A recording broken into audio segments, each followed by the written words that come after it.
अगर हम लोग बात करते हैं पुराने लेक्चर की, तो वहाँ पे मैंने आपको एक केल्विन्स लॉ के बारे में बताया था जब हम बात कर रहे थे इकोनॉमिक्स ऑफ पावर ट्रांसमिशन।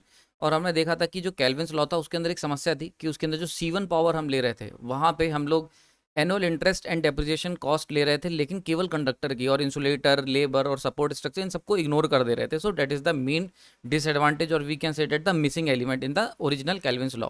अब क्या हुआ है, इन चीज़ों को दूर करने के लिए मॉडिफाइड केल्विन्स लॉ बनाया गया। ये किसने सजेशन दिया? ये सजेशन दिया जी कैप ने। ये जो जी कैप थे इन्होंने इसके अंदर ही मॉडिफिकेशन करा। कई कई एग्जाम में डायरेक्टली पूछा जाता है कि भाई मॉडिफाइड केल्विन्स लॉ किसने दिया था, तो बेसिकली जी कैप ने ये संशोधन करा था ओरिजिनल केल्विन्स लॉ में। तो आज इस लेक्चर के अंदर हम लोग बात करेंगे कि भाई मॉडिफाइड केल्विन्स लॉ क्या होता है, क्या क्या मॉडिफिकेशन है वो भी बताएंगे, और केल्विन्स लॉ को पुराने वाले जो मॉडिफाइड केल्विन्स लॉ है इसे पुराने केल्विन्स लॉ से कंपेयर भी करेंगे। चलिए शुरू करते हैं। सबसे पहले अगर हम पूरे ट्रांसमिशन स्ट्रक्चर को देखें तो भाई ट्रांसमिशन स्ट्रक्चर के अंदर इंसुलेटर की कॉस्ट भी इंक्लूड करना बहुत ज़रूरी है। कंडक्टर की कॉस्ट तो है ही है, साथ ही साथ स्ट्रक्चर की कॉस्ट भी इंक्लूड करना बहुत ज़रूरी है। ये सारी चीज़ें हमने पुराने लेक्चर में छोड़ दी थी केल्विन्स लॉ में, ठीक है ना। अब अगर हम इन सारी कॉस्टों को हमें इंक्लूड करना है अपने सिस्टम के अंदर, तो जरा इनकी डिपेंडेंसी देख लेते हैं। तो इंसुलेटर कॉस्ट जो होगा वो इंडिपेंडेंट होता है कंडक्टर एरिया से, क्योंकि हमें पता है इंसुलेटर कितना अच्छा लेना पड़ेगा ये डिपेंड करता है कितना ब्रेकडाउन वोल्टेज है या कितना वोल्टेज उसे हैंडल करना है। तो जो चॉइस ऑफ इंसुलेटर है is solely based on the rating of voltage, ठीक है। तो ये यहाँ से कंडक्टर का एरिया गायब हो गया पिक्चर से।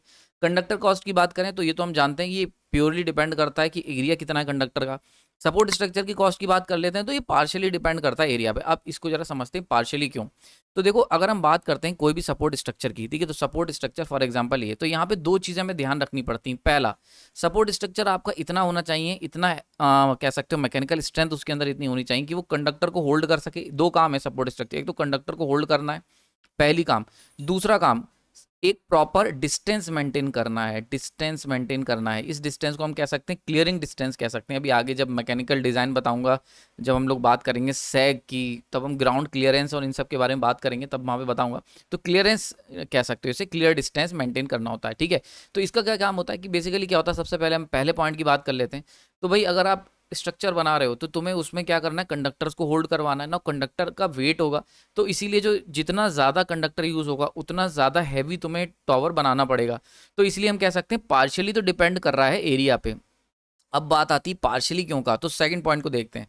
सेकंड पॉइंट ये कह रहा है कि जो भी दो टॉवर होंगे, फॉर एग्जांपल यहाँ पे एक चल रही 3 फेज ट्रांसमिशन लाइन ये चल रही है और एक ये चल रही है ना। अब इनके बीच में एक प्रॉपर डिस्टेंस मेंटेन करना जरूरी है। क्यों? क्योंकि भैया इनके बीच में है एयर ना। Air is a insulator for a temporary period, मतलब एयर जो है वो इंसुलेटर तब तक रहेगी जब तक ब्रेक डाउन नहीं हो जाता ना। अगर मैं क्या करूँ, ये दो ट्रांसमिशन लाइन है इनके बीच में अगर प्रॉपर क्लियरेंस डिस्टेंस मेंटेन नहीं करूंगा, इन्हें पास पास रख दूंगा, तो ये आसपास की जो एयर है ये क्या होगी, ये ब्रेक डाउन हो जाएगी, यहाँ पे ब्रेक डाउन हो जाएगा, और ऐसे केस में क्या होगा, यहाँ से पावर निकल के इसमें चली जाएगी और हम कह देंगे शॉर्ट सर्किट हो गया, ठीक है। लाइन टू लाइन फॉल्ट हो जाएगा, ठीक है। इनको भी चर्चा करेंगे लाइन टू लाइन फॉल्ट क्या होता है आने वाले सीरीज में।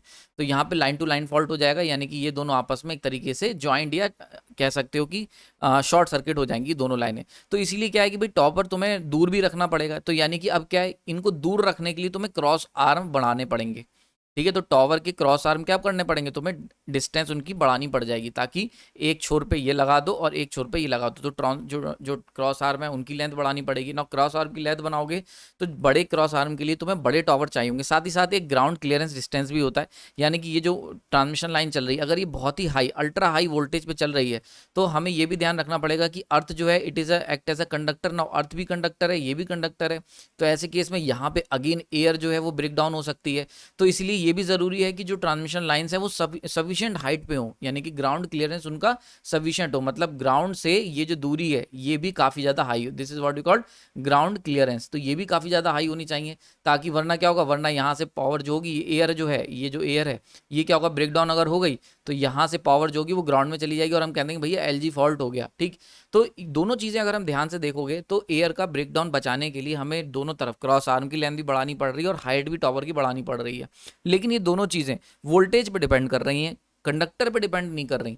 तो इसीलिए हमने लिखा है यहाँ पे पार्शियली। सो ये जो पर्टिकुलर प्रॉपर्टी, यानी कि इसकी वजह से जो सपोर्ट स्ट्रक्चर की कॉस्ट बढ़ेगी वो इंडिपेंडेंट ऑफ वो इंडिपेंडेंट ऑफ कॉपर, या और we can say that conductor, independent of conductor. तो ये जो डिस्टेंस हम बढ़ा रहे हैं ये तो कंडक्टर के इंडिपेंडेंट हो गई, लेकिन जो कंडक्टर को होल्ड करने के लिए ताकत चाहिए वो डिपेंडेंट हो गई। तो इसीलिए यहाँ पे ये बड़ा इंपॉर्टेंट है लिखना, क्योंकि इसको क्या है रटना जरूरी नहीं है। आप अगर रट तो ऐसे ही लोगे यार, ये कॉन्सेप्ट क्लियर होने बहुत जरूरी है। एक एक चीज़ है, एक एक बारीक चीज़ें मैं कोशिश करूंगा कि आपको क्लियर कर सकूं। ठीक है, तो सपोर्ट स्ट्रक्चर की कॉस्ट पार्शियली डिपेंडेंट क्यों लिखी वो भी मैंने यहाँ पे समझा दिया है। ठीक है, क्लियर हो गया होगा। नाउ आगे चलते हैं। तो ये हो गया पार्शियली डिपेंडेंट, यानी कि कुछ डिपेंड कर रहा है और कुछ नहीं भी। तो इसीलिए क्या होगा कि जो भी हम अब ओवरऑल कॉस्ट बनाएंगे, यानी कि अल्टीमेट, आपको याद होगा लास्ट लेक्चर में मैंने बताया था कि C1 जो था वहां पे दिक्कत आ रही थी, क्योंकि C1 के अंदर हम लोग क्या ले रहे थे, कैपिटल इंटरेस्ट ले रहे थे किस पे, कंडक्टर के ऊपर ना। अब जब हम लोग उसके अंदर इंसुलेटर डालेंगे जो कि कंडक्टर डिपेंड नहीं कर रहे हैं, और कंडक्टर भी डालेंगे जो कि कंडक्टर पे साइज पे डिपेंड करेंगे, एंड देन फाइनली एरिया पे डिपेंड करेंगे, and then finally support structure जो कि एरिया के ऊपर पार्शियली डिपेंड करेगा भी और पार्शियली नहीं भी करेगा। तो अगर इन सारे फैक्टर को इंक्लूड करें तो C1 की जो वैल्यू निकल के आती है वो चेंज हो जाएगी। अब वो हो जाएगा एनुअल चार्ज कितना हो जाएगा, C1 P1 plus P2A। Now यहाँ पे P1 क्या है, ये इंडिपेंडेंट है एरिया के, और P2 क्या है, ये प्रोपोर्शनल टू है एरिया के। बात समझ में आ रही है, क्लियर हो गया यहाँ पे। तो P1 क्या हो गया, इंडिपेंडेंट हो गया एरिया के, यानी कि वो कॉस्ट जो वो उन एलिमेंट की कॉस्ट जैसे इंसुलेटर हो गया या स्ट्रक्चर की वो कॉस्ट जो एरिया पे डिपेंड नहीं कर रही है कॉपर कंडक्टर के। और वहीं पे P2A क्या है, इसके अंदर वो कॉस्ट आ गई ट्रांसमिशन सिस्टम की जो कि कंडक्टर के एरिया पे डिपेंड कर रही है। जैसे कंडक्टर की कॉस्ट हो गई, सपोर्ट स्ट्रक्चर का स्ट्रेंथ हो गई जो कि हम हैवी कंडक्टर के कारण बढ़ा रहे थे। ठीक है, तो आई समझ में आ गया। सो this is the main modification, इसे मार्क कर लेना, क्योंकि कई बार पेपर में यहाँ से पूछा जा सकता है या वाइवा में पूछा जा सकता है कि भाई मेरे आखिर मॉडिफाई करा क्या। तो मॉडिफाई मेन जो मॉडिफिकेशन करा वो हमने C1 में करा। ठीक है, और अगर हम बात करते हैं C2 की, तो C2 हम जानते थे C2 सेम रहेगा, P3/A हो जाएगा, 1 इनवर्सली प्रोपोर्शनल टू एरिया। क्यों, क्योंकि भाई यहाँ पे हम बात कर रहे हैं I2R लॉसेस की, यानी कि पूरे साल कितनी एनर्जी I2R लॉसेस में वेस्ट हो गई, तो वो ऐसे ही रख देते हैं।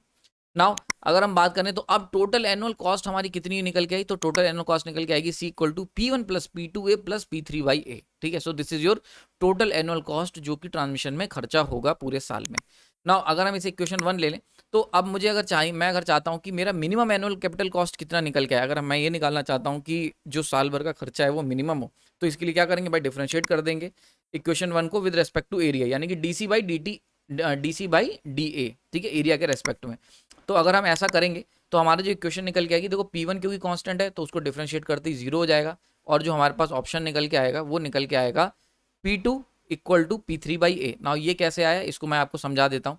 अगर हम बात करते हैं इस इक्वेशन को डिफरेंशिएट करेंगे, जिनको आ गया होगा वो थोड़ा स्किप कर सकते हैं, और जिनको नहीं आया उनको यहाँ डेराइव करके दिखा देते हैं। तो DC/DA अगर करोगे तो P1 ये तो 0 हो जाएगा, ठीक है, प्लस P2A का P2 बचेगा।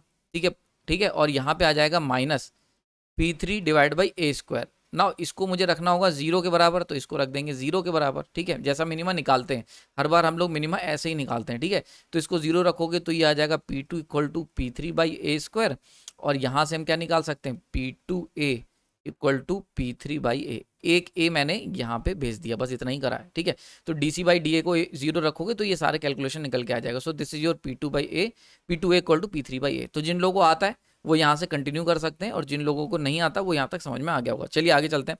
तो हमारे पास ये इक्वेशन निकल के आ गई। ये इक्वेशन देखो बिल्कुल वैसे ही निकल के आई जैसे पीछे थी, बस हमने क्या करा है यहाँ पे बस P2 आ गया है P1 की जगह, और P2 की जगह P3 आ गया, ये थोड़ा सा चेंज है ना। यहाँ पे ये जो पर्टिकुलर पार्ट है P2A, ये क्या दिखा रहा है, ये दिखा रहा है variable part of annual capital cost, यानी कि एनुअल कैपिटल कॉस्ट का वेरिएबल पार्ट दिखा रहा है। और ये क्या दिखा रहा है, annual cost of energy wasted, यानी कि जो एनर्जी वेस्ट हो गई। देखो अब ये मैंने क्यों लिखा है वेरिएबल पार्ट, देखो अगर हम बहुत ध्यान से देखो, capital cost this is your C1, तो ये क्या है तुम्हारा, ये है तुम्हारी एनुअल कैपिटल कॉस्ट। बहुत ध्यान से समझना, हर चीज के पीछे रीजन है, एनुअल कैपिटल कॉस्ट। अब इसके अंदर ये वाला पार्ट क्या था, this is your variable, sorry this is your constant, sorry this is your constant annual capital cost, and P2A is variable annual capital cost. तो P2A क्या है, वेरिएबल एनुअल कैपिटल कॉस्ट है, और P1 क्या है, variable constant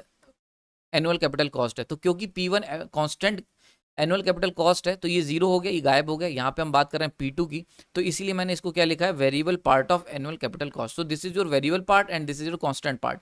तो जब भी हम P2A लिखेंगे तो इसे हम सिग्निफाई करेंगे या इसे हम डिनोट करेंगे with variable annual capital cost से। समझ में आ रहा है, तो इसीलिए हम लोगों ने ये क्यों लिखा, देखो एक एक चीज का मीनिंग बता रहा हूँ कि ऐसा क्यों लिख रहे हैं। तो P2A जो हमने लिखा है इसको क्या लिखा जाएगा, बुक्स में जब पढ़ते होगे तो वहां लिखा होता होगा variable part of annual capital cost, तो हम लोग बस रट लेते हैं। तो ऐसा क्यों लिख रहे हैं, इसके पीछे का जो लॉजिक है वो यहाँ पे मैं सिग्निफाई कर रहा हूँ, सही। तो P2A क्या है, is a variable part of annual capital cost and this is your annual cost of energy wasted. तो आई होप क्लियर हो गया होगा ना। यहाँ पे अगर हम मॉडिफाइड केल्विन्स लॉ की बात करें, यानी कि ये सारी कैलकुलेशन करने के बाद अगर कोई तुमसे पूछ लेता है कि मॉडिफाइड केल्विन्स लॉ क्या होगा, तो मॉडिफाइड केल्विन्स लॉ ये कहता है कि भैया जो इकोनॉमिकल एरिया ऑफ जो कंडक्टर है, यानी कि कंडक्टर का वो इकोनॉमिकल एरिया कितना होना चाहिए, मोस्ट इकोनॉमिकल एरिया, वो हमें तब मिलेगा जब variable part of annual capital cost बराबर हो जाए annual cost of energy wasted. ना यहाँ पे स्टेटमेंट बदल गया। पिछले अगर हम बात करते हैं केल्विन्स लॉ का, तो जो ओरिजिनल केल्विन्स लॉ था उसमें कहा गया था capital cost of annual capital cost of conductor bus, लेकिन यहाँ पे क्या करा गया है, variable part of capital cost, बहुत इंपॉर्टेंट है। तो यहाँ पे ये जो वेरिएबल पार्ट आ गया ये ओरिजिनल केल्विन्स लॉ में नहीं था, क्योंकि ओरिजिनल केल्विन्स लॉ में एक ही पार्ट था जो कि वेरिएबल था, तो उसमें कुछ ऐसा था ही नहीं। तो वहां पे केवल, यानी कि अगर आपको याद होगा ओरिजिनल केल्विन्स लॉ, तो वहां पे C1 इक्वल टू P1A था, यानी केवल एक ही पार्ट था। तो इसको हमने डायरेक्टली लिख दिया था annual capital cost of conductor. याद आ गया, जिसने नहीं देखा होगा पुराने लेक्चर में बताया हुआ मैंने। लेकिन यहाँ पे क्या है, क्योंकि यहाँ पे जो C1 है उसके दो पार्ट हैं, P1 प्लस P2A। तो क्योंकि जब हमने अभी पीछे हमने जब मिनिमम वैल्यू निकालने की कोशिश करी तो P2A इक्वल हो जाता है P3/A के, तो यानी कि क्या होता है, वेरिएबल पार्ट। तो इसलिए यहाँ पे लिखा है variable part of annual capital cost of conductor नहीं, एनुअल कैपिटल कॉस्ट। ठीक है, क्लियर हो गया यहाँ पे। तो एक चेंज तो ये बड़ा इंपॉर्टेंट है, बाकी और भी ऐसे मॉडिफाइड केल्विन्स लॉ और पुराने केल्विन्स लॉ में क्या अंतर था, इसको अभी मैं बस एक स्लाइड बाद ही समझाने वाला हूँ, तो उसको हम वहाँ पे डिस्कस करेंगे डिटेल में। तो ये हो गया, निकल के आया, यानी कि P2A must be equal to the P3/A। तो जब भी ऐसा होगा, यानी जब भी कंडीशन मीट होगी, तो ऐसे केस में हमें most economical area of conductor मिल जाएगा थ्रू मॉडिफाइड केल्विन्स लॉ। ना इनका कर्व बना लेते हैं। तो ऐसे केस में एनुअल कॉस्ट अगर एरिया के बीच में कर्व बनाओगे, तो अब यहाँ पे जो कर्व बनेगा वो हम C1 का बनाएंगे। तो C1 इक्वल टू होता है P1 प्लस P2A। ठीक है, देखो ध्यान से समझना, C1 इक्वल टू होगा P1 प्लस P2A। ना ये अब हम इसको लिख सकते हैं y equal to mx plus c। ये स्ट्रेट लाइन हो गई विद c की, हमने विद से ऊपर उठाया हुआ है ऐसे। तो दिस इज योर P1। तो यहाँ तक की जो वैल्यू है दिस इज योर P1। ठीक है, क्लियर हो गया यहाँ पे। तो अगर हम इस कर्व को लिखें तो this is your P1 plus P2A curve हो गया ना। अगर हम P3/A का कर्व बनाए तो पुराने वाले केल्विन्स लॉ की तरह ये कर्व बन जाएगा P1A प्लस P2A। ये तो क्लियर है ना, इसी से एनुअल कैपिटल आउटले हो गया ना। पुराना जो P3/A को बनाओगे तो इजीली हमें यहाँ पे निकल के आएगा। ये तुम्हारा हो गया annual cost of energy wasted. ठीक ना, अब अगर मैं इनको यूनाइट करके पूरे ट्रांसमिशन लाइन का एनुअल चार्ज निकालना चाहूँ कि साल भर में कितना खर्चा हुआ, तो वो कर्व निकल के आएगा, ये हमारा जो फाइनल कर्व निकल के आएगा C टोटल का, जो कितना होगा P1 plus P2A plus P3/A। So this is your C total. तो ये तुम्हारा टोटल जो खर्चा हो रहा है पूरे साल में ट्रांसमिशन लाइन में, यानी पावर को ट्रांसमिट करने में, जो ट्रांसमिशन हमारा हो रहा है पावर ट्रांसमिशन, उसमें जो भी खर्चा हो रहा है साल भर का, वो यहाँ पे निकल के आ गया। ठीक है, क्लियर हो गया यहाँ पे ना। अब यहाँ पे अगर मैं आपसे पूछता हूँ, अगेन दो क्वेश्चन बड़े इंपॉर्टेंट, एक तो मोस्ट इकोनॉमिकल एरिया क्या होगा, दूसरा मिनिमम चार्जेस कितने होंगे साल के। क्योंकि भाई याद होगा आपको, ये हम लोग हर बार निकाल रहे हैं कि भाई मिनिमम चार्जेस निकालना चाह रहे हैं, तो वो ऐसा कौन सा तिलिस्मी एरिया होगा जिस पे हमें मिनिमम चार्ज मिलेगा। तो पहले मिनिमम चार्ज देख लेते हैं साल का। अगर हम वो ऐसा कंडक्टर, ये जो स्पेशल एरिया अगर हम चुन लें, तो हमें पूरे साल का सबसे कम किराया, कब सबसे कम खर्चा हमारा होगा पावर को ट्रांसमिट करने में। तो सबसे पहले पॉइंट देख लेते हैं। सो this is your minimum annual cost, यानी कि अगर हम वो तिलिस्मी एरिया चुन लें, कौन सा एरिया, ये वाला एरिया। अगर हम ये वाला एरिया पकड़ लें, मोस्ट इकोनॉमिकल एरिया जो है, अगर ये वाला एरिया अगर हम कंडक्टर, यानी कि जो हमारी ट्रांसमिशन लाइन जा रही हैं, अगर हम उनका एरिया जो है वो इसके बराबर रख दें, इस एरिया के बराबर, यानी फॉर एग्जांपल अगर ये निकल के आता है 10 mm, और हम क्या करें, एक जस्ट एन एग्जांपल है, इस एरिया को 10 mm का रख दें, तो पूरे साल में जो पावर हम ट्रांसमिट कर रहे हैं वो मिनिमम कैपिटल कॉस्ट लगा के पावर को हम भेज पाएंगे। समझ में आ रही बात है? ठीक है, क्लियर हो गया यहाँ पे। यानी कि ये ओवरऑल लॉजिक है कि जो हम पूरा करने की कोशिश कर रहे हैं, यानी ब्रॉड पिक्चर, बिग पिक्चर अगर दूर से देखें तो मॉडिफाइड केल्विन्स लॉ ये कहता है कि जो यहाँ से जो हमें चीज़ें मिलेंगी, तो ये निकल के आ गया ना, वो एरिया कितना होगा, यानी कि हमने कह तो दिया ए 10 mm, लेकिन ये आया कैसे, तो ये एरिया जो 10 mm आया वो तब आएगा जब हम इन दोनों को इक्वेट करेंगे, P2A इक्वल टू P3/A, और इसको अगर फर्दर सॉल्व करेंगे तो यहाँ से एरिया निकल के आ जाएगा अंडर रूट में P3/P2। ना यहाँ पे इसको छोटा एरिया ऐसे वाला लिख लेते हैं यार, तो कि गलती नहीं होगी। अपने नोट्स को एडिट कर लेना, ताकि क्योंकि देखो ये मैंने यहाँ पे स्मॉल ए, सब जगह स्मॉल ए लिया है ना, तो यहाँ कैपिटल ए नहीं ले रहा है, यहाँ पे भी स्मॉल ए कर लेना, एडिट कर लेना इसको अपने। ठीक है, सो this is your most economical area, यानी कि अगर मैं अपनी ट्रांसमिशन लाइन का एरिया ये वाला रख देता हूँ, तो ऐसे में पूरे साल में जो खर्चा होगा पावर ट्रांसमिट करने वो मिनिमम होगा। नाउ यार अब जरा कंपेयर कर लेते हैं कि एक बार अच्छे से इत्मीनान के साथ कंपेयर कर लेते हैं कि जो पुराना वाला केल्विन लॉ था और जो नया वाला केल्विन लॉ है इनके बीच में क्या क्या डिफरेंसेस हैं।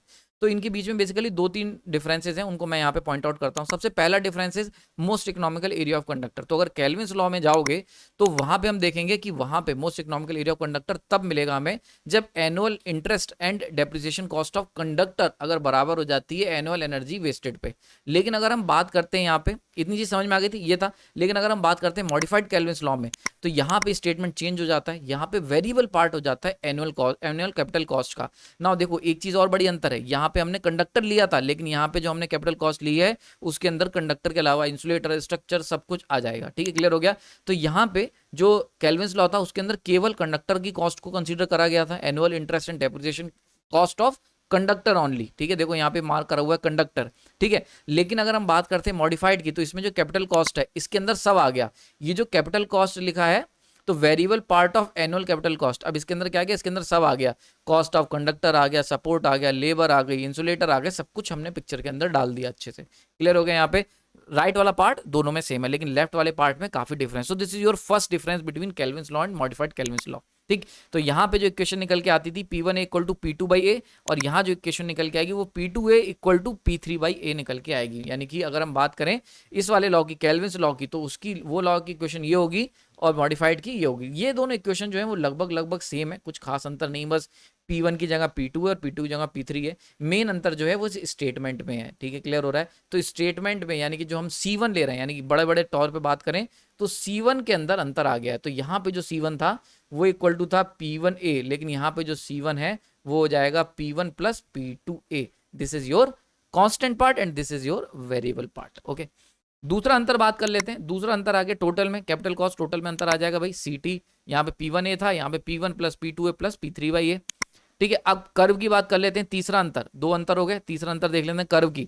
तो देखो अगर पुराने वाले केल्विन्स लॉ की कर्व की बात करी जाए तो ये जो टोटल कर्व बन रहा था वो P1A प्लस P2/A के बीच बन रहा था ना। यहाँ पे जो मिड पॉइंट था इसका मिनिमम पॉइंट वो एग्जैक्टली पास हो रहा था यहाँ से, इस वाले पॉइंट से जहां पे दोनों इंटरसेक्ट कर रहे थे। और होना भी चाहिए क्योंकि जिस पॉइंट पे इंटरसेक्ट करेंगे ये पॉइंट, इस पर्टिकुलर पॉइंट पे क्या होगा, P1A इक्वल टू P2/A। तो यही होना चाहिए था भाई। ठीक है, क्लियर हो गया यहाँ पे। और ये वाला पॉइंट भी वही था, तो सारे पॉइंट एक साथ एक रेंज में आ रहे थे। क्लियर हो रहा है यहाँ पे, समझ में आ रही बात है। ये दोनों पॉइंट एक पॉइंट में आ रहे थे, यानी कि this is your minimum capital annual cost, this is your minimum capital investment cost. ठीक है, याद हो गया तुम्हें। तो P1A इक्वल टू P2/A। ठीक, तो ये हो गया। लेकिन अगर हम बात करते हैं मॉडिफाइड केल्विन्स लॉ की तो यहाँ पे कर्व ऐसी जगह इंटरसेक्ट नहीं करता, क्योंकि देखो यार जिस पॉइंट पे इंटरसेक्ट कर रहे हैं ना ये दोनों कर्व, ये पॉइंट हो जाएगा P1 plus P2A equal to P3/A। जबकि ये वाला जो पॉइंट है ये कब मिलेगा, ये तब मिलेगा जब P2A इक्वल टू हो P3/A के। तो अब देखो जिस पॉइंट पे ये मतलब ये वाला जो पॉइंट है मिनिमम जो एनुअल कॉस्ट वाला है, और ये वाला जो पॉइंट है जहां ये दोनों कर्व इंटरसेक्ट कर रहे हैं, now they are different points. क्योंकि अभी डिफरेंट पॉइंट्स हैं इसीलिए ये अलग अलग पॉइंट पे हमें मिल रहे हैं। तो देखो ये इंटरसेक्ट यहाँ करेंगे, ध्यान रखना यार बनाते समय। कभी कभी तुमसे अगर पेपर में डायरेक्ट पूछे जैसे ये कर्व दे दिया जाए, पूछा जाए कि कौन सा लॉ है, केल्विन्स लॉ है कि मॉडिफाइड केल्विन लॉ, तो भैया आपको क्या करना है, आपको ये देखना है, दो चीजें ध्यान देनी है। एक तो यहाँ पे ये कर्व है P1A का जो कि शुरू हो रहा है 0 से। मॉडिफाइड केल्विन्स लॉ का जो कर्व होता है वो शुरू होता है P1 से, क्योंकि ये कर्व है P1 plus P2A y equal to mx plus c। ठीक है, एक तो अंतर ये हो गया। दूसरा अंतर इस कर्व के अंदर जैसे वो अंतर आता है ना, अंतर निकालो।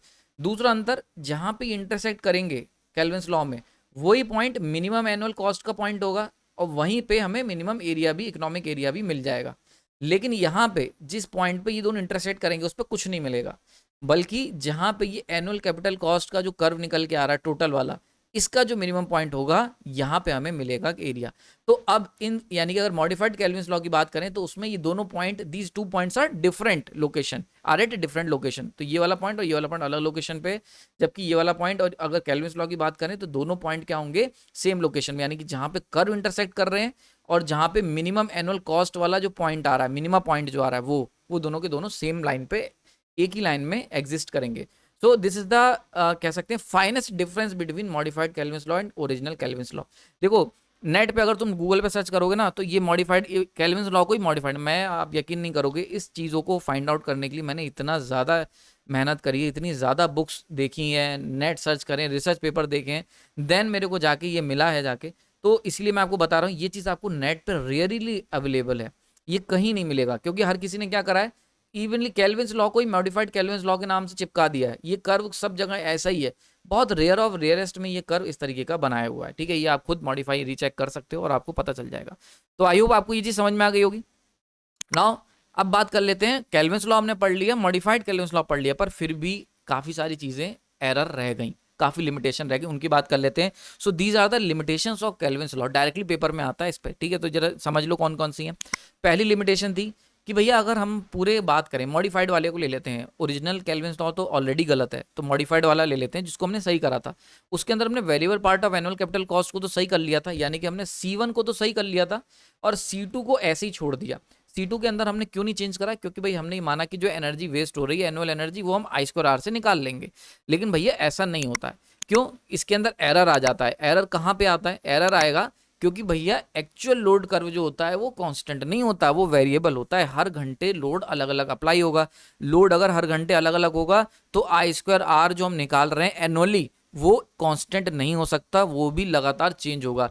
तो हम लोग यहाँ पे जो C2 कॉस्ट ले रहे हैं, this is again a variable quantity. जो हमने अभी तक कांस्टेंट लेके चल रहे थे ना कि भाई चलो ठीक है, ये हम अगर हम इसको एरिया के ऊपर डिपेंड कर रहे हैं, एरिया के साथ साथ ये करंट की वैल्यू भी लगातार चेंज होगी, तो लोड कर्व पे भी डिपेंड कर जाएगा। यानी कि जो energy annual cost of energy waste हो रही है, वो ना केवल कंडक्टर की साइज पे डिपेंड करेगी, बल्कि इस बात पे भी डिपेंड करेगी कि लोड कर्व कितना चल रहा है। तो लोड कर्व का हमने इंक्लूजन नहीं लिया, लोड कर्व को हमने कंसिडर नहीं करा है, ये भी एक प्रॉब्लम है, ठीक है। नेक्स्ट पॉइंट की बात कर लेते हैं। नेक्स्ट पॉइंट में हमने देखो annual capital cost equal to P1 plus AP2 लिया था, ठीक है। यहाँ पे समझ में आ गया ना, ये भी एक इनएक्यूरेट अजम्पशन है। मतलब कहने को हमने दोनों कॉस्ट कंसीडर कर ली कि भैया जो टोटल एनुअल कैपिटल कॉस्ट होगी उसके अंदर हमने कंडक्टर, स्ट्रक्चर और इंसुलेटर सब ले लिए, साथ ही साथ कुछ ऐसी कॉस्ट भी ले ली जो कांस्टेंट रहेंगी, यानी कि डिपेंड नहीं, इंडिपेंडेंट ऑफ कंडक्टर साइज होंगी, एरिया ऑफ कंडक्टर। लेकिन फिर भी हम कितना भी ले लें यार, बहुत सारी चीज़ें और भी होती हैं यार। मान लेते हैं खुदाई करनी है, हमें कई और काम भी होते हैं, तो लेबर के अलावा भी काम होंगे, ट्रांसपोर्टेशन कॉस्ट है, और भी बहुत सारी चीज़ें जिसको हम कंसिडर करना इस लॉ में कंसिडर नहीं करा गया। तो अगेन ये भी एक इनएक्यूरेट अजम्पशन है, यानी कि केवल इतना ही नहीं है, और भी चीज़ें इंक्लूड करनी पड़ेंगी। तीसरी बार की बात कर लेते हैं, भाई इस लॉ ने कुछ चीज़ें इग्नोर कर दी, जैसे हमने भैया कोरोना लॉस को तो इंक्लूड ही नहीं करा यार। कोरोना लॉस के अंदर जो एनर्जी वेस्ट होगी वो कहाँ है? गायब है ना। केवल हमने I² R लॉसेस को लिया, कोरोना के लॉस को नहीं लिया। स्किन इफेक्ट, ये सब चीजें गायब कर दी।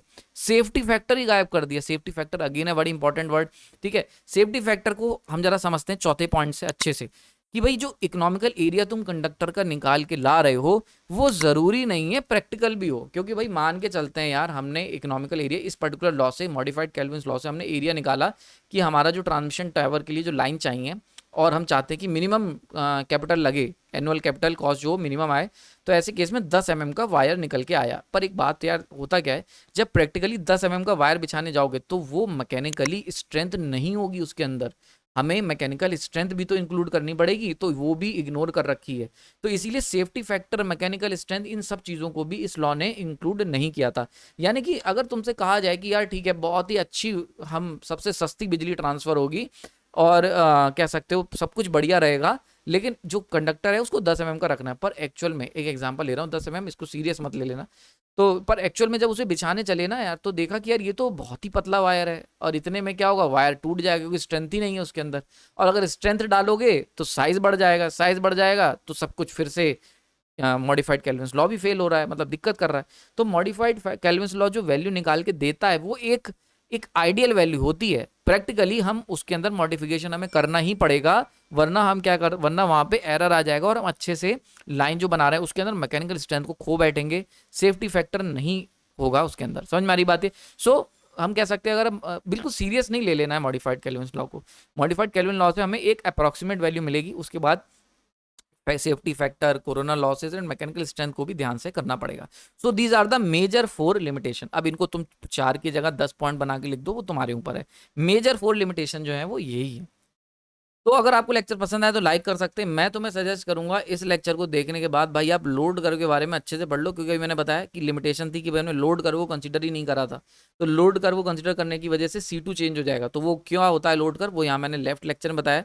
वहीं पे अगर हम बात करते हैं ट्रांसमिशन लाइन की, तो जब हम ट्रांसमिशन लाइन को पढ़ ही रहे हैं तो उससे पहले भाई इक्विवेलेंट सर्किट आप अच्छे से पढ़ लें, बड़ा ही डिटेल में एनिमेटिव तरीके से, बहुत ही बढ़िया यार, कलर वलर लगा के मैंने ये पढ़ाया है lecture, equivalent circuit of transmission line. इसको पढ़ लें, बहुत मजा आएगा।